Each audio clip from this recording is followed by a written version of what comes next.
Hello everyone and welcome to Sinful Gaming. I hope you're all doing well, I hope you're all staying safe, and most of all, I hope you're all fighting that war against the Grey. Today's video, we're going to take a look at the Ossiarch Bonereaper's White Dwarf update rules and have a little bit of a chat discussion and see what we are getting for the Ossiarch Bonereapers in the upcoming White Dwarf.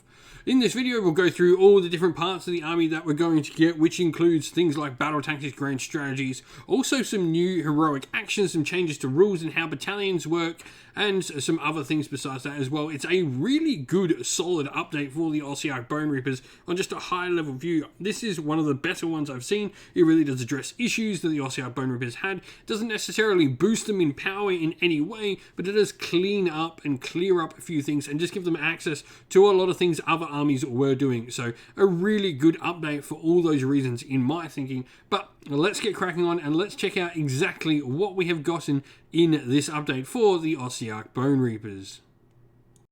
Alright, and so let's start with command abilities. There are some good changes here for the Ossiarch Bonereapers. Obviously, Relentless Discipline has not changed in how it's generated and all of that. However, we've got some changes in command abilities. So, Ossiarch Bonereapers may use the same command ability more than once per phase. This is, every Mortec Guard unit in your army can use Shield Wall all in the same phase, so long as that unit has neither issued or received a command that phase. So you still can't stack command abilities on top of units, but you can use the same one multiple times throughout your army. Good, solid change.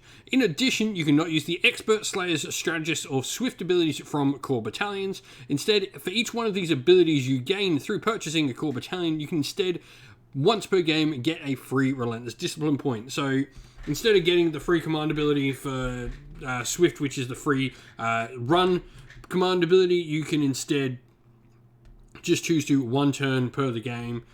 You can get a free Relentless Discipline point. And you can use the following command abilities as well with your Relentless Discipline points. So the first one is Unstoppable Advance, very similar to what it's always been. However, you can now add it to a normal move, run, or retreat. They've clarified what it's for, adding 3-inch to the unit's movement characteristic for the phase. Reknit Constructs, you can use this ability at the end of your movement phase. The unit this is issued to must have remained stationary in the movement phase and must be more than 3 inches away from all enemy units. You heal D3 wounds or bring back D3 wounds worth of models if the unit is single wound models, etc. And then lastly, you have Unflinching Coordination, where you can use this command ability in the combat phase after a friendly Bonereaper's hero is fought, and then another unit nearby him, as long as they're within 3 inch, can fight immediately as well. Pretty similar to what we've seen for the Maggotkin and for Soulblight Gravelords. It seems to be a very common command ability that's coming to the game. But all in all, these are some good changes that give you a few more options for the Ossiarch Bonereapers to sort of clarify how some things work for the army and allows you to take all the battalions and actually get stuff out of those battalions. So some really good changes to command abilities. And so we get a couple of battle trait updates in the form of a couple of heroic actions for the Ossiarch Bonereapers.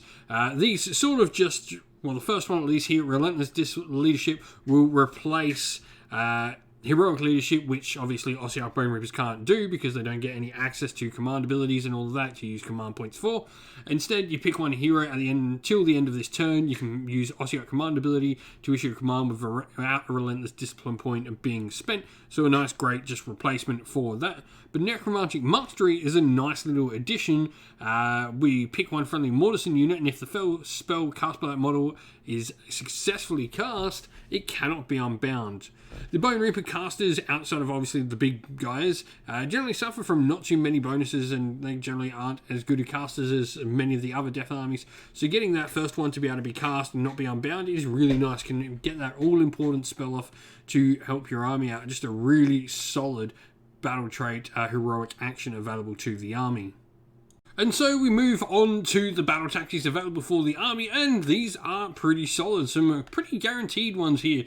You can pretty much guarantee you're going to get at least 6 points here, I think, from any of these. Trample to Define is pick one friendly Kavalos Death Riders unit in your army that's more than 3 inches away from any enemy units. You complete this tactic if that unit makes a successful charge and it is within 3 inches of any enemy units at the end of this turn. So pretty easy to do that one. You just got to make sure you don't outright kill something. Is the only thing you have to worry about there. Unfeeling Recursion, where you complete this tactic if 2 or more Ossiarch Bonereaper units are returned to them, but have models returned to them by the Reknit Constructs command ability this turn. That one, you know, is just super, super easy to complete. And then the Typh demands as well, pick an enemy hero or monster to destroy. You complete it if you kill him at the end of the turn. Just a good one. A hero monster kill is nice, remembering a monster to give you an extra point. And also, if you manage to do this with Ossiarch Harvester, you get an additional victory point there as well. So if Ossiarch Harvester managed to take down a monster your opponent's running, you're going to get, you know, 4 points out of this, which is just great because you get your monster point for being in Gur as well. All in all, these are good battle tactics that are pretty much going to guarantee you 6 points a game for your Ossiarch Bonereapers.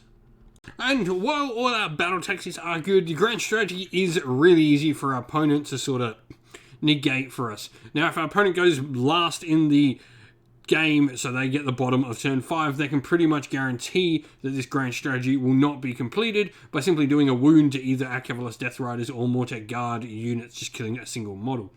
The grand strategy here is Unrelenting Efficiency. You complete this grand strategy if at the end of the game any Cavalos Death Riders or Mortek Guard units you have in your army have the same amount of models in the unit as they had at the start of the game. This means your opponent just needs to throw around splash damage at the bottom of turn 5, while if you have lots of units, it's going to be a lot harder, and this isn't guaranteed to be stopped. It does present them an opportunity if at the end of the game's tied. It's a really good grand strategy to try and stop your opponent getting. I don't know why you would probably go this. It's better just to have your battle line not be killed. It's the same thing, just a little bit better. So the grand strategy for me is a bit of a miss.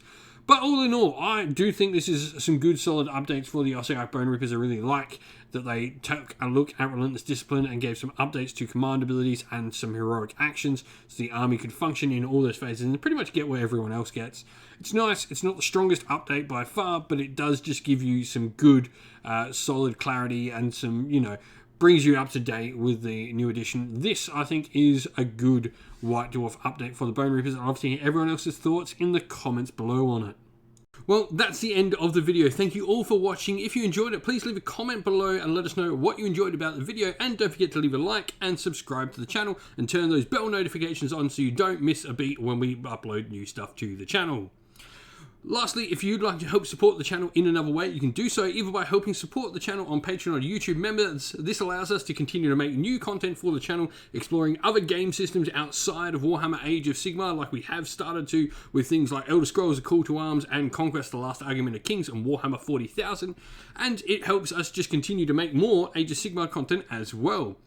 Thank you to, though, everyone who has helped support, and we'd like to give them all a shout out to our patrons. First of all, Christian Weir, James Soren, Greenskins Gaming, AJC, Kenny Lowe, Outer and Shop First, Andrew Bowen, Nathan Fee, The Rising Ape, Cure Dynamic, Agu, Anthony B, Anton Nilsson, JJ Austrian, Average Wargamer, Domir, Mark Harvey, James Cater, and Samuel. And to our YouTube members as well, Green Roots Gaming, Kenton Young, Chris Wallace, Ronya, Vinny Lockloric, The Johnny 84, David Ellsworth, Revenar, Wolfric Nick, Broken Chef, Sean Scott, and Diplomat.